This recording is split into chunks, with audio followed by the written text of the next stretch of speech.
Welcome to the AIESEC in Sri Lanka Vodcast series, the one and only Vodcast in Sri Lanka to talk about youth leadership. This is a collaborative effort by AIESEC in Sri Lanka with IFS. AIESEC is a global youth-led organization that focuses on leadership development and provides cross-cultural exchange opportunities, while IFS is a global leader that develops and delivers cloud enterprise software for companies around the world who manufacture and distribute goods, build and maintain assets, and manage service-focused operations. It has been a long journey of 4 seasons, and today we're about to end the 4th season with this very last episode. Let me first start with introductions. So here we have Ms. Chanukah Gunewardena, Manager, Talent Acquisition and Employer Branding for IFS. Hello, Ms. Chanukah. How are you? Hello. It has been a great day, a usual busy day at corporate, but I was able to make some time for you all because it has been always my passion to, invest in youth and to do something back to the society. So here I'm doing something something I really like to do. So yes, it has been a great day, and this podcast makes my day even more better. Amazing. Looking forward to having a great conversation. Thank you. With her, we also have a very special guest here with us today, she's not a face to this series. She's none other than our amazing co-host for the 3rd season, Ms. Ashinsanie and Weerasinghe. To talk a bit about her, Ashinsanie is a multifaceted personality who has discovered her own path of life coming out of the usual 8 to 5 corporate life at a very early age in life. With over 9 years of experience from different fields of work, she has now made all her passions a profession. She's a TV personality, professional event compere, voice artist, UK accredited trainer, and a Toastmaster. She's a Vice President Education of the Colombo Toastmasters Club. She believes that her only inspiration is a future self and carries her own quote for life with pride. In a world full of social filters, create your own weird filter. Hi, Ashin. Great to see you. Hello. How does it feel to be back? Oh, it feels amazing to be back. Thank you very much for the lovely introduction as well. And yes, the previous season I contributed as a co-host for the podcast season. And now in this season, thank you very much for inviting me as a guest this time, and good to have a physical setup going on as a podcast. Amazing. Super excited to have you here. Same here. Thank you. All right. So the 9 episodes of this season have been dedicated to exploring the spectrum of leadership. You may wonder why it is so important to keep talking about a single word, but the more you dive in, the more you realize that this word is a multi-layered word and has a lot of definitions as we observed throughout this season. Recapping all the members of this season, let's discuss a bit about the nuances of this idea of leadership, right? So we say that change is the only thing that never changes, and leadership has gone from being conventional to more innovative, right? So nowadays, what we mostly advocate for is innovative leadership rather than conventional leadership. But as we discussed in the first episode with our guest speaker, Rafaela Fernando, a seasoned photographer and entrepreneur, we can't forget the fact that we already learned from convention to be innovative leaders, right? So what is your idea on who we need as leaders? Would you say that it is wholeheartedly to be conventional or innovative? Can we know your thoughts on this? Yeah, sure. I think Rafaela has answered the question by saying, we need the conventional leaders to build the innovative leaders as well. And I strongly believe without conventional, borders and leadership, where is the innovation coming from? I always believe there's if you, said the intros right, the conventional leadership is where you have a standard protocol, guidelines are given, and the decision making is from top down and hierarchical and so on. Whereas innovation is all about giving space for creativity, innovation, and letting people bring out their ideas and growing together for a purpose. And so to think out of the box is where innovation comes on place. To think out of the box, you need to know what the box is. So I think the box is the conventional leadership. As much as you need to understand what's the current state and how it is run now, even if you take a company, to be innovative, you need to know where are we as a company or as a team? What are the set guidelines and protocols? How has it been run thus far? What has the leadership been? And has it worked? And then we start to think, how can we do things better? Now, the term how can we do things better is where we can think about being innovative. And I believe conventional leadership is needed to be innovative at one point. And I think you could add a phone in this. Yes. So I think you answered it quite well. So I would say again, the innovation and conventional leadership can come into play based on the situation, because it's based on the situation and the environment you are in, and probably the industry you are in as well. So there are certain industries you need to be innovative, and you need to grow fast, and you need to allow the people to think outside the box and all that.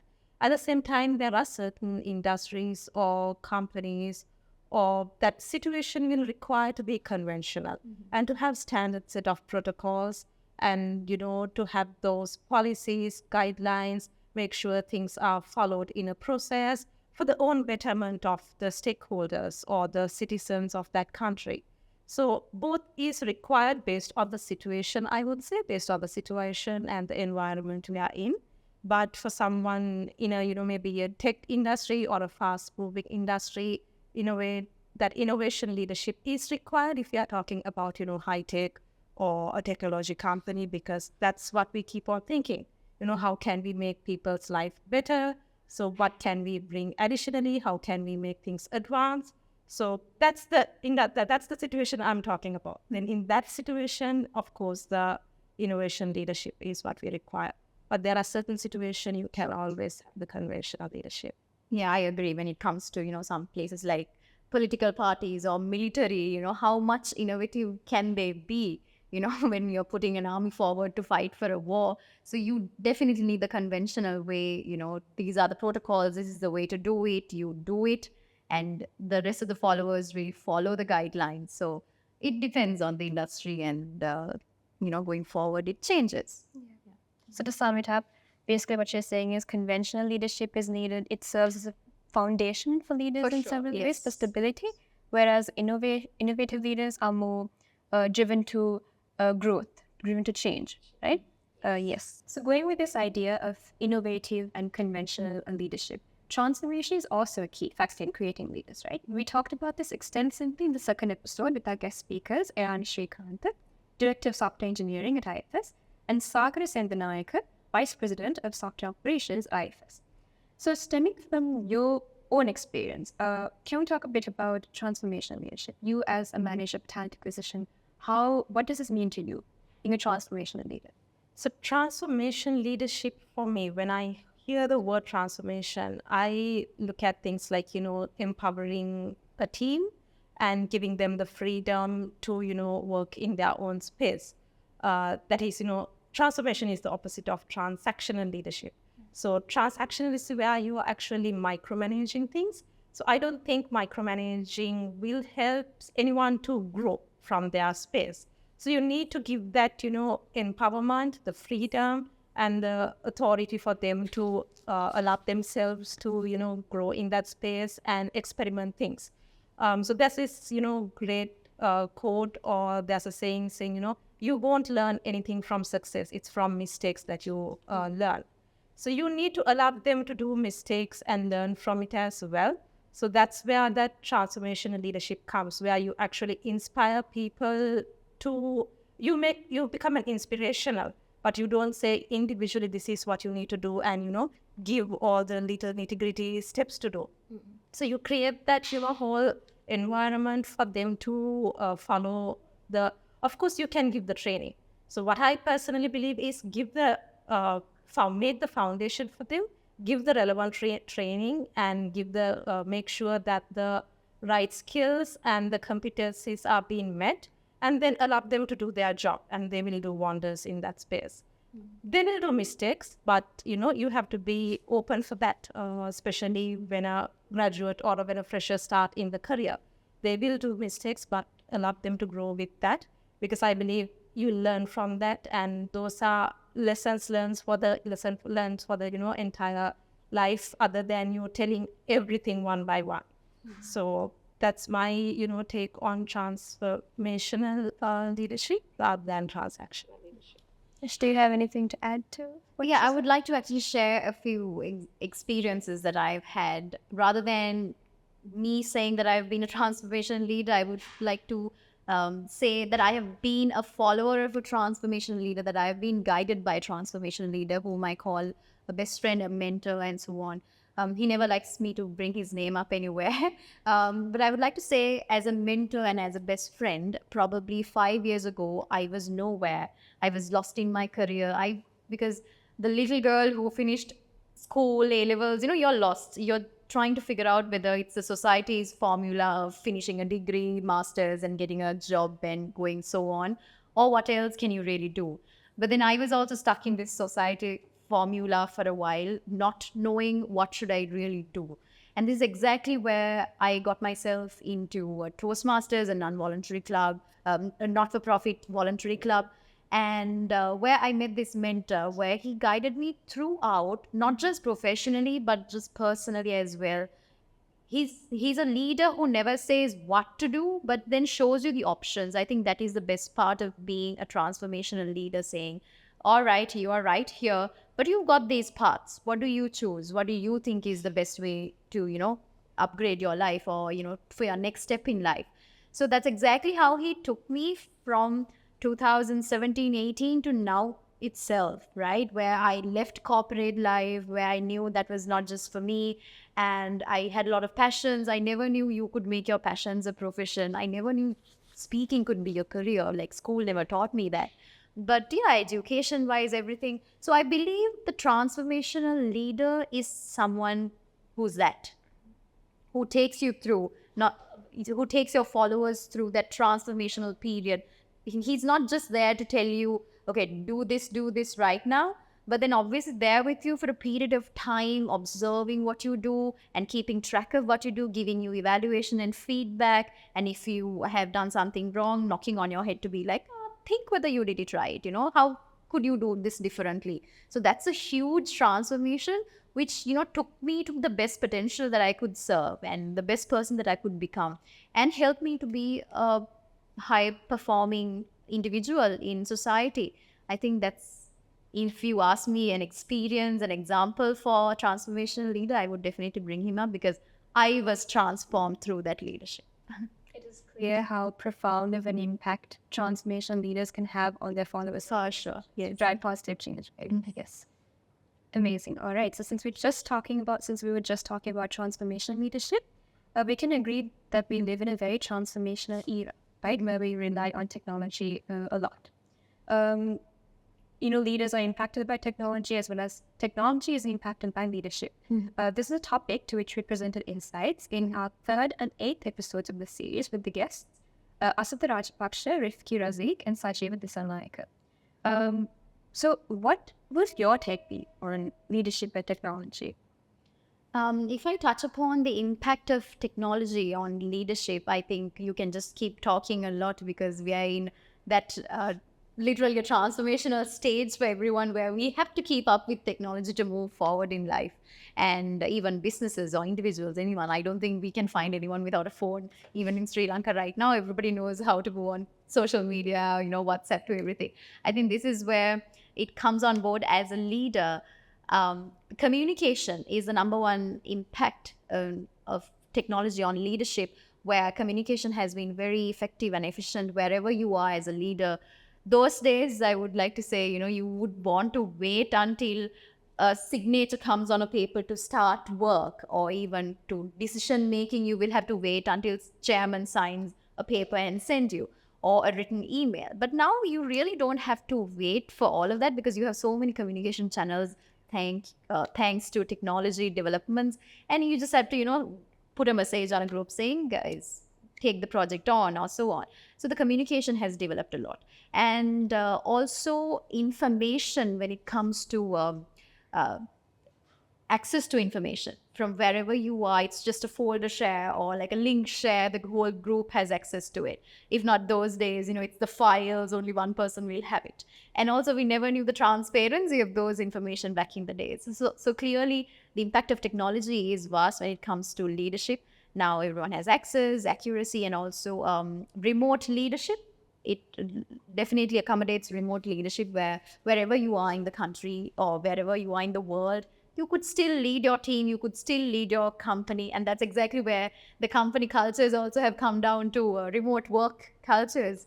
I think, that's the impact of technology on leadership, that on my take.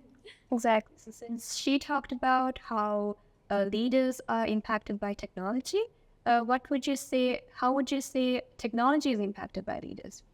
Yes, so I would say the leadership on technology. So I think Ash covered a great part, how to bring the technology, it can bring the collaboration and all that as well. So how the leadership will impact on technology would be, how carefully you use all these stuff. It's true. Now, right now, even at IFS, we work from home. We have a hybrid work culture. Even our onboarding to everything is all online. Back in those days, as you correctly said, you had to go to an office to collect your letter of appointment. Yeah. Nowadays, it's not the case. You get the letter of appointment to your email and you put the digital signature. All that happens. So where the leadership for the technology it comes is how you use that technology carefully. How you make sure that it doesn't go to the wrong hands and the data is being protected and you don't divulge any employee information or customer information. How you make sure your employees are well educated, not to misuse the data. So we actually have a lot of important trainings and all those guidelines. That's where I would say in the leadership, I think the second question we spoke, not the what you call innovation leadership, the convention leadership part comes. Where we have very strict and guidelines in terms of protecting the customers and the employee information, because as you correctly said, anyone can access anything from the phone these days. So we make sure that everyone is secured, their data is secured, and it doesn't go to wrong hands. If as much as we have enabled the technology to a great extent and it's accessible.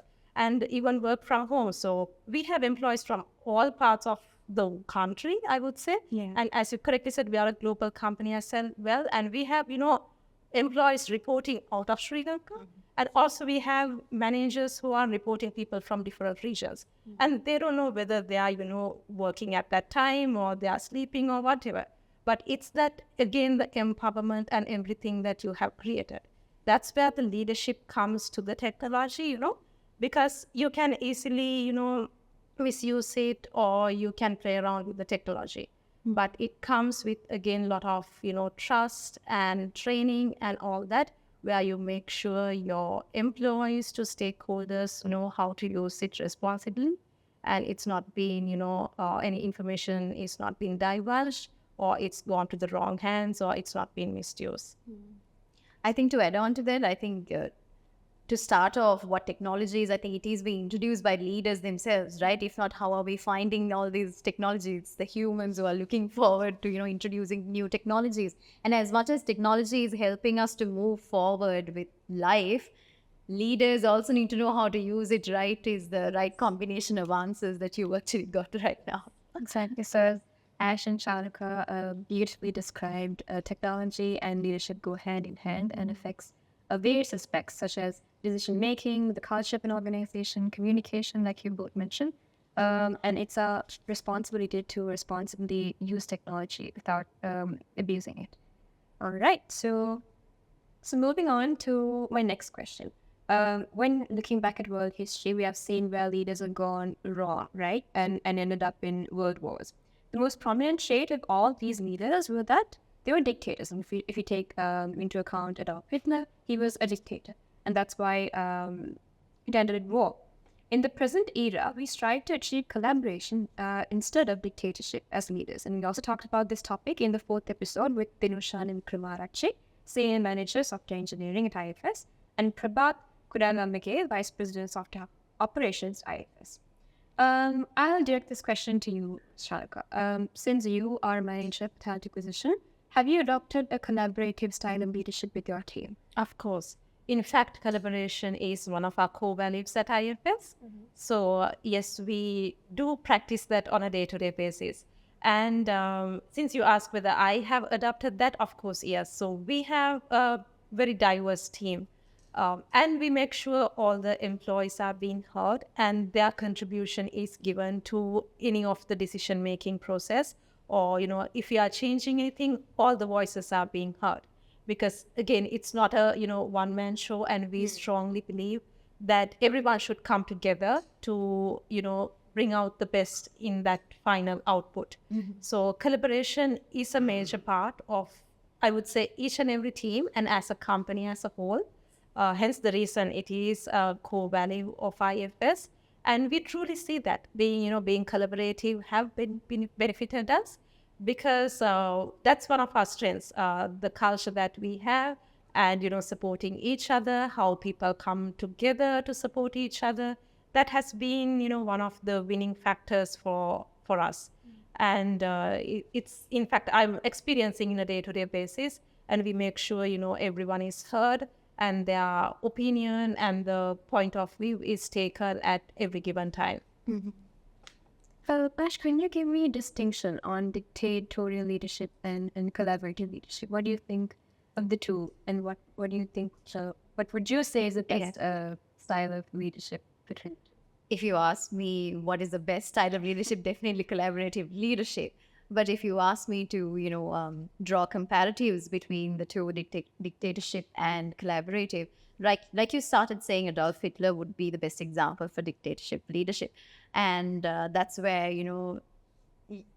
the team is not given any space to think anything else. It's the, autocratic leadership that follows down, saying, okay, this is what has to be done, do that or just go home, sort of a formula. Okay, if not, you're just dead. But whereas collaborative, like Chanukah also very nicely described her way and the IFS's way, where you get everyone to collaborate, because collaborative is where you bring out a team to work for a common goal. Not just the leader who has the goal, but the whole team feels like they're part of it. So as much as you can make everyone, feels that they're part of it, the inclusivity, and they're all engaged, right? So the employee engagement becomes more when they feel valued and respected and all of that, because they feel like, oh, I am part of a bigger picture. I am responsible for the company's decision. I am responsible for the team's way forward. When that feeling goes into all the followers or all the team members, it's, the leader does not really have to work a lot, because you are also part of the team, and everyone comes together to make a decision. I think that's the belongingness is what we talk about. And dictatorship is, good that most of us are not really following it. If not, we can't survive. I don't think, I think before the conversation also, I asked about the Gen Z, how they come into workplaces. I think that's a whole new different topic to begin with, because there are a lot of discussions that are going on about how Gen Z helps, benefits, and also the pros and cons of having them on board as well, because that's, along with technology, we also have to look into the generational gaps and serve them as well. And whereas they have a lot of creative ideas, I work with a lot of different teams on a daily basis, and I see the Gen Z have a lot of ideas. But of course, they need a little bit of a push as well. But imagine bringing dictatorship to a creative bunch of Gen Zs. They would be like, we're leaving. We're not working here. So it's about collaborative leadership coming on board to serve the purpose altogether. So as an extension to the above question, we mostly strive to achieve collaboration through inclusivity, right? So this was the topic for our episode on inclusive leadership, featuring Nuwan Pereira, Vice President, Software Operations at IFS, and Madhukar Weerasinghe, Director of Global Consulting at IFS. How do you think being inclusive is important for a leader? I think being inclusive, not just for a leader, for all of us, it's important to feel that we are part of something. And when it comes to a leader, I think it's important to feel everyone inclusive in a team. That is where you create an environment where everyone feels accepted, valued, respected, and empowered to do their best. Because at the end of the day, where you come from does not matter. Your background does not matter. Despite your background and where you were born, what your surname is, and whether your color, religion, culture, it does not matter when you come into a team. This is exactly creating that such an environment so that everyone feels, oh, we're part of something bigger. And also it's where everyone comes along and performs better. So the benefits certainly would be better employee engagement, right? So when you know that you are accepted for who you are, you tend to perform better. this is not just for corporates or any other teams. Even at home, sometimes, the siblings vary, right? If you take my family, my brother is on a North Pole and I'm on a South Pole. I'm an extrovert, he's an introvert. But it's, as a family, we create that culture so that we have brought the family concept, that we are all in as a family. So it's the same that we would love to see everywhere, as a concept of inclusivity. And it definitely helps to bring more innovation and creativity as well, so that you have nothing else to think about because you are accepted for who you are and you are bringing your best to the table.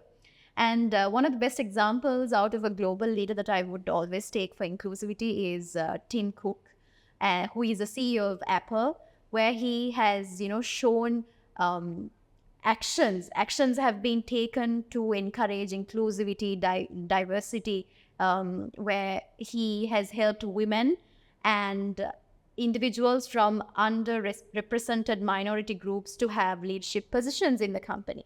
And also he is known to be the first openly gay CEO of a Fortune 500 company.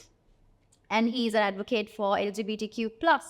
And that is exactly where, when a leader accepts who he is and he is very open about it, it automatically opens doors for others to come on board and just be themselves. And I think that's my take on inclusivity. I love the part you said, allow them for who they are so they don't have to worry about it, and, they can focus on what they have to do. That's quite right. And that's what we also encourage here at IFS, because we allow them to be who they are. And, we have, different cultures, different ethnicities coming together for a common goal. So, and as you correctly said, Sydney, collaboration and inclusivity also go hand in hand, because when we accept for who they are, people come together as well, where they collaborate as a team. And in one of the Simon Sinek's Vodcast, he mentioned that it's important to keep the people involved and, not to ignore, because that would help an organization to retain employees, and they will not resign from an organization. Because it says actually yelling at a person, I would say yelling is not a good thing, but yelling at a person keeps a person more engaged than ignoring someone. Because ignoring will kill their spirit to their motivation. Whereas, it says, at least if you are being yelled at for something you have done, and if your voice is being heard, that gives a little bit of inclusivity being given, because you are being heard. So diversity and inclusion is a great part when it comes to, managing people and in leadership, because you need to accept for who they are and bringing the people together. And here at IFS, we truly look into the, how well they are skilled and their competencies. Because other than that, we really don't, nothing else matter for us, where they come from or what ethnicity or whatever it is.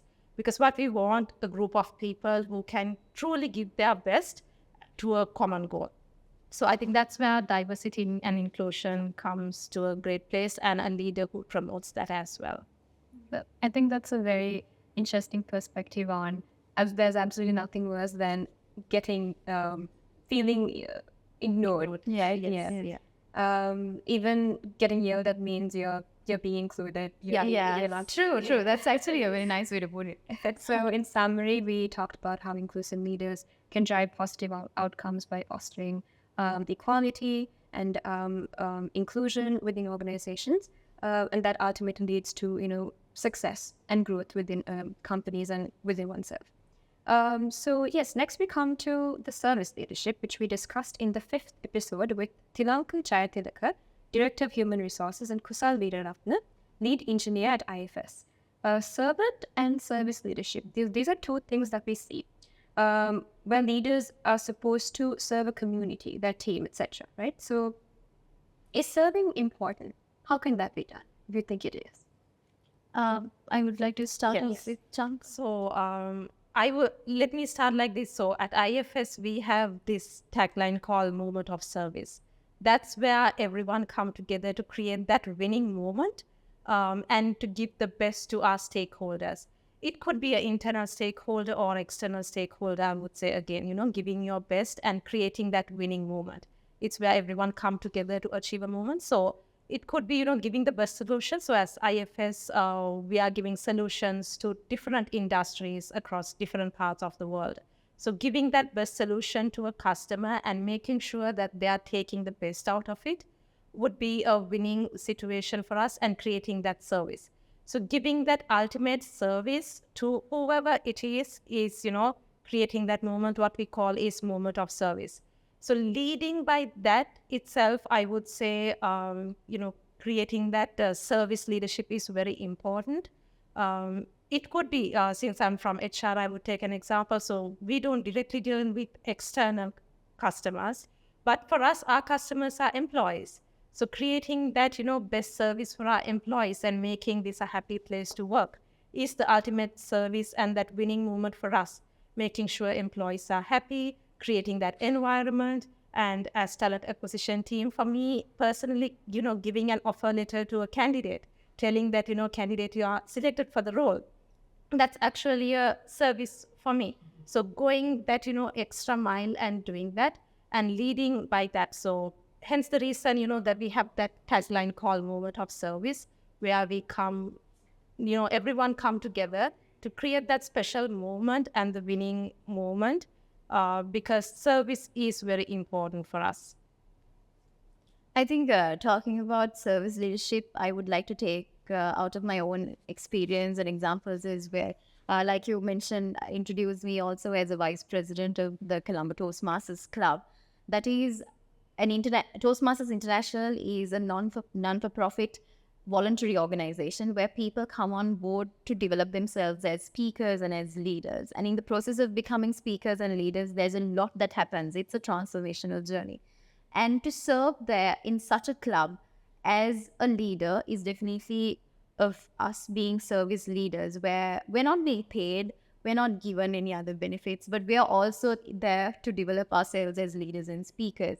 And we prioritize others above anything so that we create that environment for everyone to learn, everyone to speak and to lead, so that they do it practically, and they, as a community, we are together developing each other. I think that's an amazing example of how not just the people with titles, but everyone comes on board to help each other develop. Because if one person is delivering a speech, we would have people taking evaluations and giving feedback. Okay, how can you do this speech better next time? So that's a beautiful way of service leadership coming on board to help each other, because none of us are being paid.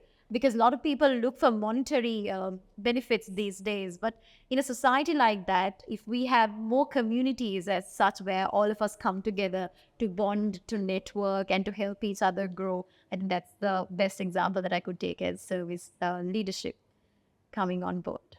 Yeah, so to add on to what you just said, I believe AIESEC also stands on the same page. Oh, for sure. Yes, I think we all come under the service leadership platform and AIESEC. That's exactly why we are also here to provide a service, because it's about, now AIESEC is all about bringing the youth together to uplift the youth in so many aspects, and it's selfless dedication going forward to develop the community, and we are here as part of that as well. Exactly. For sure. So service leaders here on board.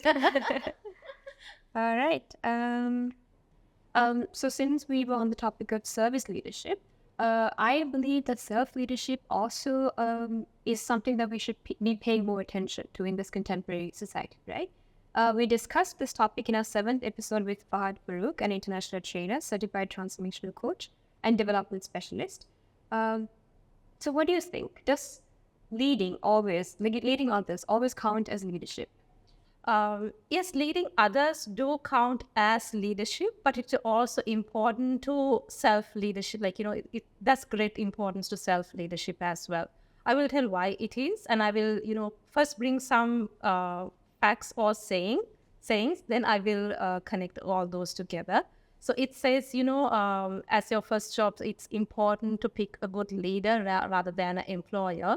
Because again, I believe, and personally, it has impacted me as well. Picking a correct leader helps you to have that correct foundation. So that's one. And also it says, have your manager will make sure that have your happiness in your workplace or your engagement or involvements, manager will contribute 70% to that. So it's important that you don't pass down your emotions to your team members. Probably you must be going through, hell of a lot of emotions with in a particular meeting or with all the, pressure that you get from leadership and all that. But you should never pass that to the team, because as a leader, you will be responsible for your team members' engagement and their motivation. If you're always passing down your emotions, or, if you're not guiding them, that's going to be a turning point for their career or their life, because you would be having freshers in your team. You would be having different, personalities in your team. We spoke about diversity and inclusion. So you would have a, team with different people. So you need to make sure that, you are at well control, even though whatever the, situation that you are going through, make sure that your team does not, go through the emotions that you go through. What I mean is not to pass that to them. Having said that, please don't get me wrong saying it's not meaning, not to empower them. Empowering and giving responsibility, giving freedom is something else. But this is about passing your emotions to another. That should not be done. And you should have, very well as a leader, you should have quite good discipline. It could be anything. When you say discipline, probably it's your discipline from the morning routine until you go to the bed. So that discipline will add into your work as well, and it will help you to have a better work life and all that as well. So having that self-leadership is very much important, especially for someone who's leading a team, because I believe the leader will have a lot to do in other people's lives when it comes to their job. So you are responsible for their job. So it's important that you are at better control of your emotions and discipline and all that. Exactly. So yeah, like you said, leading others does not equal to leadership in the traditional sense, right? It's more than just a title, more than just a position. It's about empowering and influencing others to achieve a common goal or maybe an objective. So Ash, what do you think? Do you have anything to add to what Chanukah said? I think talking about self-leadership, I think she added from the perspective of leading teams and in the corporate aspect. I think self-leadership is something that I should have, that I wouldn't be able to survive without self-leadership, because I am a freelance, TV personality, event host, speaker, this and that, everything. And that everything comes under just myself, and I am the leader. Whereas I'm not asking anyone what to do, and nobody's telling me, okay, you've got deadlines to whatever not. So in being a self-leader myself, I got to have the discipline, and I need to be aware of about my strengths, my weaknesses, what opportunities I have, the threats that are coming on board. I've got to do my own competitive analysis. I do not have a team that's working for me or that's working with me. So this is where it's important, when I am aware about my self-leadership abilities, when I go out, because as a leader, I get to work with several other leaders, because even if you take event hosting, a lot of companies, a lot of leaders come together to make decisions.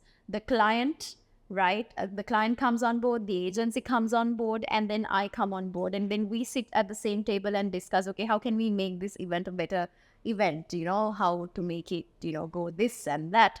So to be a part of a team on and off, and be a part of several teams. So because my teams vary every day, I got to understand my leadership skills, and I got to have the correct level of discipline, respect, integrity, service, trust, all of that coming on board as a self-leader. And it always narrows down. If you are a good self-leader, I believe you can act accordingly when it comes to larger groups.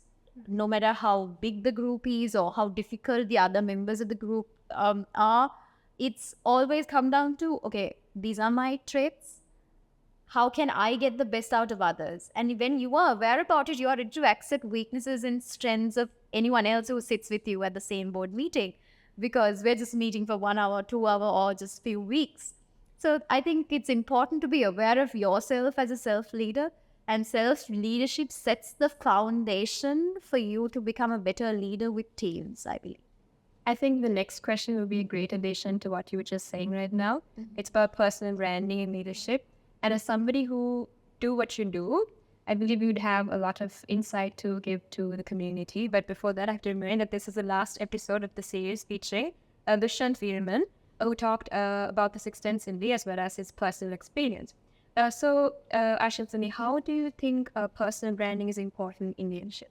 Oh, I love this topic. I can just go on and on about it because personal branding is also a must in my day-to-day life because not just as a person who goes to an office, as much as personal branding is important to everyone, but as a TV personality, as an event host, as a person who's a public figure, I would put it in such a way, you've got to maintain your personal branding right. Because wherever you go, the way you dress, the way you talk, the way you walk is important. Because personal branding, the definition itself comes down to how you want the world to know you and how you communicate yourself to the world of who you are, and what you offer. Because at the end of the day, we have to run our own campaigns. No, there's no agency saying, "Oh, hire Ashinsanie." No, there's nothing as such. But our personal branding is our identity and literally our identity card that goes forward, and where clients say, "Oh, for our event, we want Ashinsanie. And for our company video, we want Ashinsanie to come on board and do it." As much as the talent and the skill set also plays a huge role, personal branding also does. The way you engage with people, how much of a people's person you are, how much you can network. And if I just go into detail, I can just talk a lot about the attributes of personal branding. It is very important so that you are identified no matter wherever you are. If Ashinsanie Weerasinghe can be identified, I have done a good job in my personal branding, right? It is important. I guess she can add on to how we... Yeah. I love the part you said, as much as the skills and competencies are required, personal branding is also important, which I also personally agree to that. Because if I add from the talent acquisition point of view, I interview candidates on a day-to-day basis, and like when we go for a career day, I'll be ending up, interviewing sometimes 50, 60 candidates on the same day. Mm-hmm. So there should be something for me to distinguish the candidates. Because look, all the candidates will have the same qualification, they will have the same tech stack. So those stuff will be same. So we need to have something something to differentiate the candidates. So it's actually your personal brand that you are bringing. And it's a limited time we get to speak to a candidate. Could be, sometimes 20 minutes, 30 minutes. So you got to, bring out that best in you at that time. Mm-hmm. So, and especially at the end of the day, sometimes we refer to the candidate because all the candidates would have the same qualification, all the candidates would have, similar experience. So sometimes we remember the candidate for their personality that they are bringing in too. So it's very important. It's important at a leadership level as well, because that's where all the freshers and everyone will be looking up to you. And also not only for leaders, I would say for everyone it's important, because that's what it's important for you to go forward in whatever your profession or career like you are having. Yeah, I agree 100%. It's not just leaders, everyone. Because I strongly believe if you actually pay attention to personal branding and get started with that, it's personal branding. Let me also say, personal branding is not just about having an Instagram account or going social digital, because I think that the interpretation has been a little different lately where, if you're on Instagram, if you have so many number of followers, you got your personal branding or you're doing your branding right. Not really, because that's a whole new different subject where, in the clients need to identify who exactly they want as influencers, like the content creators. But when it comes to personal branding, I would say everyone needs to pay attention to personal branding and get it going, because I believe personal branding is an investment that you do in your life. So we have been talking about leadership from different angles for quite a bit of time now. We talked about how leadership has been evolving and continues to evolve. For that, we have to thank Ashinsanie and Chanukah for providing your valuable insights on providing insights on your personal experience with regards to these leadership topics that we talked about as well. Thank you very much for having us as well. Pleasure being a part and to serve AIESEC. It was really nice to have you too, and to have such a productive conversation with you too. You too. Bye. All right, so that marks the end of season 4 of AIESEC and Chanukah, a podcast with IFS. If you want to watch all of the episodes, click on the link below. We want to thank you for being with us, for being with AIESEC throughout this journey, throughout season 4. Till we meet again.